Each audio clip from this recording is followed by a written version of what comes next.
This is Valley News Live at 4. We begin with our top story at 4. After reigning for 70 years, Queen Elizabeth II, the UK's longest-serving monarch, has died. Her family gathered at her Scottish estate after concerns grew about her health earlier today. Now, the Queen came to the throne in 1952 and witnessed enormous social change. Her oldest son, Charles, the former Prince of Wales, will lead the country in mourning as the new king. In a statement, Buckingham Palace said, quote, "The Queen died peacefully this afternoon." And 4 people are in custody after a shooting and high-speed chase overnight in the Fargo-Moorhead area. And officers across the metro were on alert for a car after a shooting in Fargo around 11. Now, Moorhead police spotted the vehicle speeding eastbound on I-94 at about 100 miles per hour. The chase started and the vehicle exited at Main Avenue Southeast and crashed. All 4 people took off running.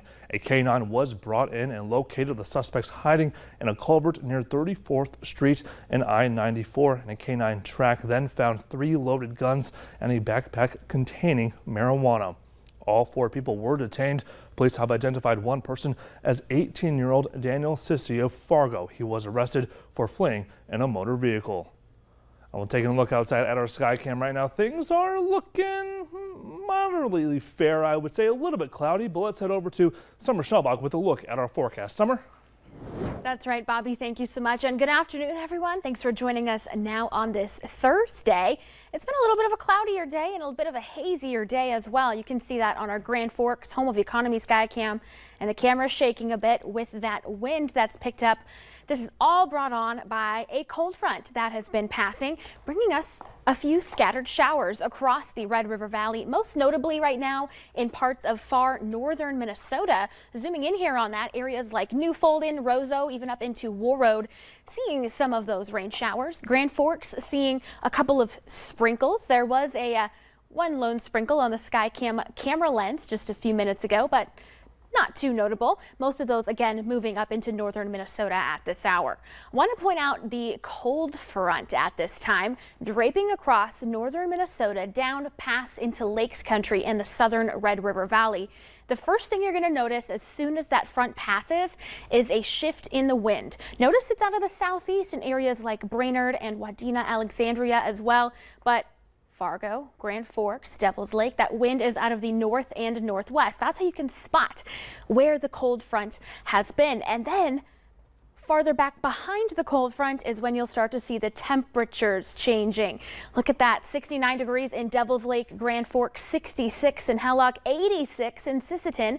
So we've got a good 20-degree spread across the region with this cold front that's currently passing through. A quick look, Bobby, at the next couple of hours. We're going to have increasing rain chances for parts of the Southern Valley overnight. So I'll walk you through your hour-by-hour forecast of when we might be able to expect some rain coming up in just a few minutes. Yeah, big changes and big drops in temperatures are coming. Summer, thank you.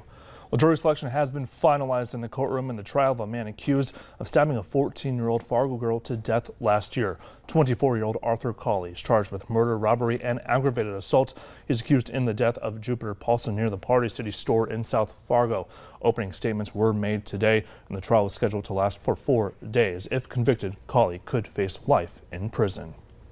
Well, startling. That's the word that North Dakota Attorney General Drew Wrigley is describing on the latest figures on the crime in the state. And this comes as the Office of the Attorney General released the crime stats for the 2021 calendar year.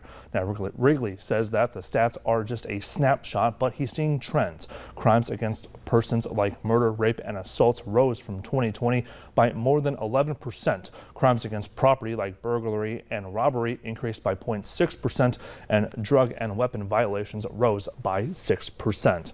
While many factors contributing to the findings, Wrigley says that those across the state are working to address points of concern. He says they've been prioritizing budgets and working on a violent crime legislative package for the next session, hoping to address criminal sentencing concerns, among other issues. Wrigley says BCI and tribal leadership also have taken steps to keep jurisdictions working together, especially as they fight the fentanyl epidemic. I was the recipient of their efforts. I was able to go out and we signed the first agreement up at Spirit Lake, and I know they've done substantial work moving forward.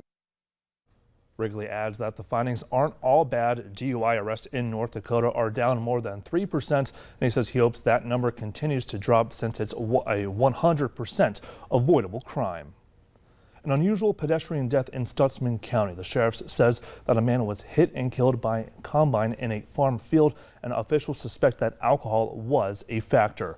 Authorities say Johannes Steenberg was standing next to a grain cart Tuesday when the combine driven by 41-year-old Ryan Storbeck of Gackle came across the cart and hit him.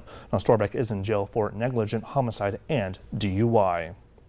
A Grand Forks man is going to prison for 35 years for killing a 28-year-old woman in her home last year. 26-year-old Ahmed Abduali pleaded guilty to murder and unlawful possession of a firearm. Police responded to Megan Gustafson's home last September for a report of suspicious activity and spoke with her and were leaving. Shortly after, police say that the front door to her apartment building swung open and officers saw her and Abduali and heard one gunshot. She collapsed on the lawn and later died of a gunshot wound to her neck.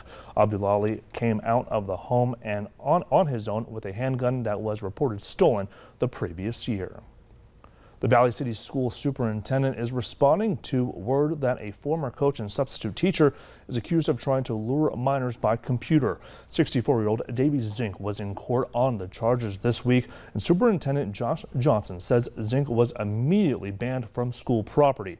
The district turned all information over to law enforcement.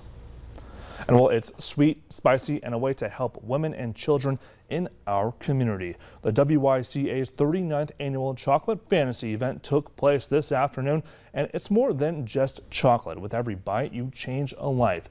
Hundreds gathered for the event today, and it's still going on right now at the Delta by Marriott on 42nd Street in Fargo, and you can enjoy desserts, chili, coffee, live music.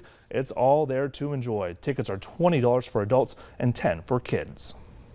It's amazing to be able to have folks come out and support a good cause by helping women and children at YWCA by eating chocolate and chili. And if you can't make it in person, the Chocolate Fantasy silent auction is now open, and you can check all the incredible items up for bid from your favorite local businesses and hotspots on the YWCA's website.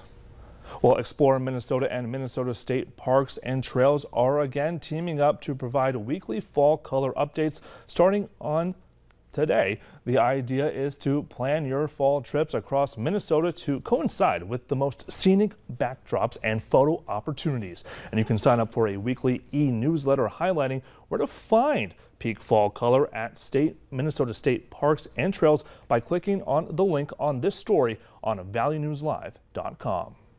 And there's a traffic alert for you this afternoon. Starting Monday, the northbound lane on Broadway will be closed between 2nd Avenue North and 3rd Avenue North, and traffic will be detoured via 4th Street North. The lane closure will allow water main repairs to be completed, but the road is expected to fully reopen by the end of the day on Monday. Well, coming up, a longtime ally of former President Trump turns himself in. We take a look at the charges he's facing in connection to the Build a Wall campaign.